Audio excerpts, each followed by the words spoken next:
فرمان مصطفیٰ صلی اللہ علیہ وآلہ وسلم، قربانی کرنے والے کو قربانی کے جانور کے ہر بال کے بدلے میں ایک نیکی ملتی ہے۔ قربانی کا ثواب تو فرشتوں کو بھی معلوم نہیں۔ حضرت عبداللہ بن عباس رضی اللہ تعالیٰ عنہ سے مروی ہے کہ حضرت صلی اللہ علیہ وآلہ وسلم نے فرمایا کہ جو شخص راہ الہی میں خالص نیت سے ایک جانور کی قربانی کرتا ہے اس کو اس قدر ثواب ملے گا جس کا شمار سوائے اللہ تعالیٰ کے فرشتوں کو بھی معلوم نہیں۔ روز قیامت قربانی کا جانور اپنے خون اور گوشت کے ساتھ لایا جائے گا اور 70 گنا اضافے کے ساتھ تمہارے میزان میں رکھا جائے گا۔ یا اللہ ہم سب کے قربانیاں کو قبول فرما۔ قربانی کے جانور میں کئی حضرات شریک ہیں تو وزن کر کے تقسیم کیا جائے، اندازے سے تقسیم کرنا جائز نہیں۔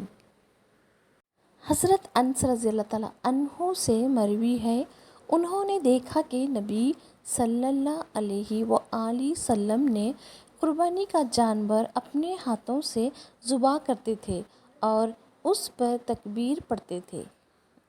قربانی کا جانور بے عیب ہونا ضروری نہیں بلکہ جس مال سے خریدا گیا ہے وہ مال بھی بے عیب ہونا ضروری ہے۔ قربانی کے جانور کی عمر کتنی ہونی چاہیے؟ اونٹ 5 سال کا، گائے بھینس 2 سال کی، بکرا 1 سال۔ جانور کو کچھ دن پہلے سے پالنا افضل ہے۔ قربانی کے جانور کو چند روز پہلے سے پالنا افضل ہے تاکہ اس سے محبت ہو اور اپنے محبوب جانور کو قربان کرنے سے ثواب زیادہ ملے گا۔ قرض لے کر قربانی: اگر کسی پر قربانی واجب ہے اور وہ اس وقت اس کے پاس روپے نہیں تو قرض لے کر یا کوئی چیز فروخت کر کے قربانی کا جانور حاصل کرے اور قربانی کرے۔ قربانی کے جانور کو ذبح کرنے سے پہلے پانی پلا دو۔ ایک جانور کے سامنے دوسرے جانور کو ذبح نہ کرے۔ بے زبان جانور بھی کمال کے ہوتے ہیں۔ کل یہ ہمارے لیے قربان نہ ہوتے تو آج ہم یہاں نہ ہوتے۔ فرمان مصطفیٰ صلی اللہ علیہ وآلہ وسلم نے ارشاد فرمایا، جو قربانی کرنے کی وسعت پائے پھر بھی قربانی نہ کرے تو وہ ہماری عیدگاہ کی طرف نہ آئے۔ قربانی ایک ایسی عبادت ہے جس میں قدم قدم پر ریاکاری ہے، دکھاوا، بڑائی اور تکبر کے امتحانات موجود ہیں، لہٰذا نیت کو درست کیجیے تاکہ آپ کی قیمتی قربانی ضائع ہونے سے بچ جائے۔ فرمان مصطفیٰ صلی اللہ علیہ وآلہ وسلم نے ارشاد فرمایا، اے فاطمہ اپنی قربانی کے پاس موجود رہو کیونکہ اس کے خون کا پہلا قطرہ گرے گا تمہارے سارے گناہ معاف کر دیے جائیں گے۔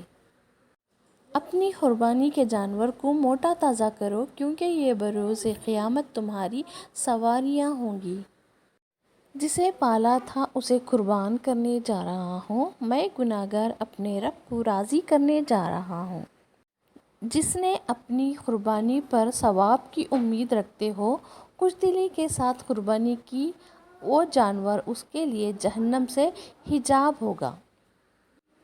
نہ اس کا گوشت اللہ کو پہچانتا ہے اور نہ اس کا خون، بلکہ اس تک تمہارا تقویٰ پہنچتا ہے۔ اپنے محبوب جانور کی قربانی دینا سنت رسول ہے۔ قربانی کیا ہے؟ صحابہ کرام نے آپ صلی اللہ علیہ وسلم سے دریافت کیا، یہ قربانی کیا ہے؟ آپ صلی اللہ علیہ وآلہ وسلم نے فرمایا، یہ تمہارے باپ ابراہیم علیہ السلام کی سنت ہے۔ صحابہ کرام نے پوچھا، اس سے ہمارے لیے کیا اجر و ثواب ہے؟ آپ صلی اللہ علیہ وسلم نے فرمایا، ہر بال کے بدلے ایک نیکی ملے گی۔ قربانی کے جانور سے محبت کرنا بھی عبادت ہے۔